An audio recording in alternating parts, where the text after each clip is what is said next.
एक तरफ कृष्ण पर भरोसा रखते हो और दूसरी तरफ कुंडली दिखाते फिर रहे हो,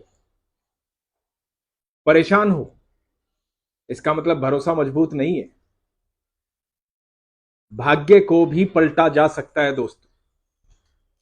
मैं आपको एक किस्सा सुनाता हूं, किस्सा महाभारत का, और इसको सुनने के बाद आप डिसाइड करना कि आपका भाग्य कमजोर है, क्या आप भाग्य की वजह से ऐसा कर रहे हैं, या आपका विश्वास कमजोर है। तो अब देखिएगा काम किस पर करना है आप। हरे कृष्णा दोस्त, किस्सा सुनाता हूं उस समय का जब भगवान श्री कृष्ण जो है पांडवों के लिए कौरवों को यह बोलने गए थे कि इनको 5 जगह दे दो ताकि ये भी आराम से खाएं, आराम से रहें और आप भी आराम से रहें। जब कृष्ण ने वहां पर ऐसा बोला तो शकुनी ने दुर्योधन को बोला।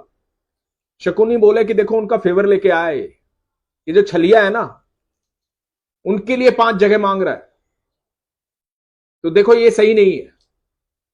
दुर्योधन जिसका नाम सुयोधन था, सुयोधन जो अपने कर्मों से दुर्योधन बना। ये किस्सा ध्यान से सुनिएगा, ऐसा क्यों हुआ। तो जो दुर्योधन था उसने इस बात पर क्रोध जताया और अपने सैनिकों को बोला कि जाओ बंदी बना लो इसे, ये 5 जगह मांगने आया है, ये उनका फेवर लेके आया, इसको बंदी बना लो।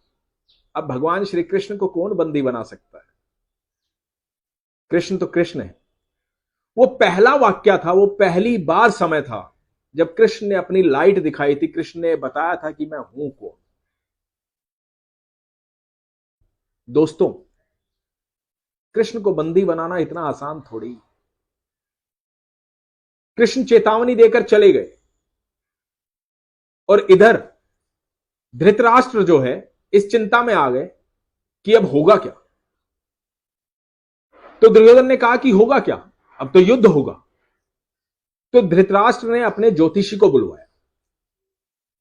दोस्तों, ज्योतिषी आया, धृतराष्ट्र ने अपने ज्योतिषी से पूछा कि क्या होगा।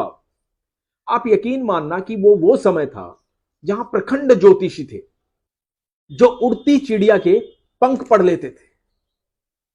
ऐसे महान ज्योतिषी, ऐसे महान पंडित उस समय थे। तो धृतराष्ट्र ने पूछा कि भैया बताओ क्या करें। ज्योतिषी ने कुंडली देखी सुयोधन की और कहा कि महाराज, सुयोधन की कुंडली में राजयोग है, इसे राजा बनने से कोई रोक ही नहीं सकता, ये तो निश्चित तौर पर राजा बनेंगे, आप युद्ध करो। और उस एक ज्योतिषी के कहने पर धृतराष्ट्र ने कहा कि ठीक है, तो युद्ध करो, मेरा सुयोधन ही राजा बनना चाहिए। दोस्तों, युद्ध शुरू हुआ। जब युद्ध शुरू हुआ तो आपको पता होगा कि 2 ही लोग युद्ध से बाहर थे। एक संजय जो सारा वृतांत युद्ध का सुना रहे थे धृतराष्ट्र को, और एक विदुर जिन्होंने युद्ध को त्याग दिया था।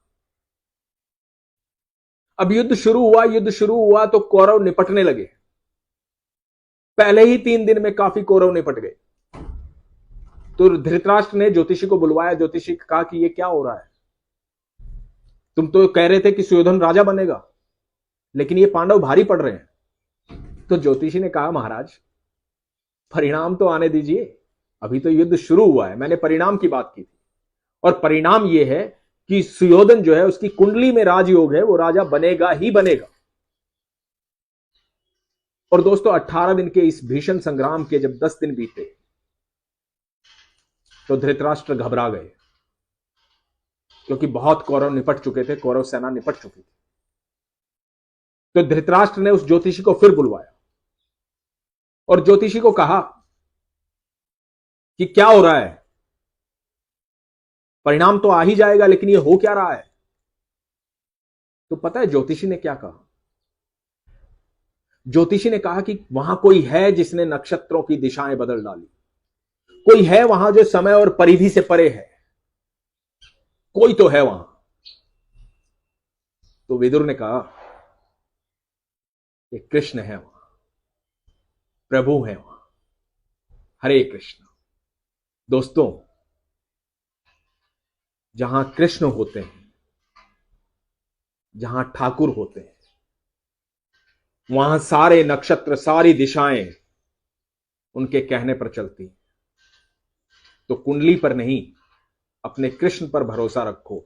यकीन मानना, जब आपके जीवन रूपी रथ को कृष्ण चलाएंगे तो महाभारत कितनी भी बड़ी हो, सामने वाले योद्धा कितने भी मजबूत हो, वो धराशायी हो जाएंगे।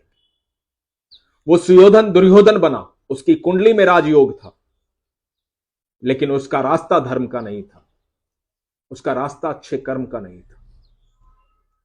तो दोस्तों, वो कुंडली बदलने में पल भर लगा और उस ज्योतिषी ने कहा कि कोई है वहां जिसने नक्षत्रों की दिशाएं बदल डाली, कोई है वहां जो समय और परिधि से परे है।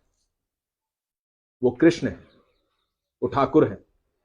तो अपने विश्वास को अपने प्रभु पर मजबूत रखिए, अपने कर्म पर मजबूत रखिए, भाग्य को बुरा मत बोलिए, अपने कर्म पे भरोसा रखिए, अपने ईश्वर पर भरोसा रखिए। भाग्य तो यूं पलट जाएगा जब वो चाहेगा। हरे कृष्ण, हरे कृष्ण, कृष्णा कृष्णा हरे हरे, हरे रामा रामा रामा हरे हरे।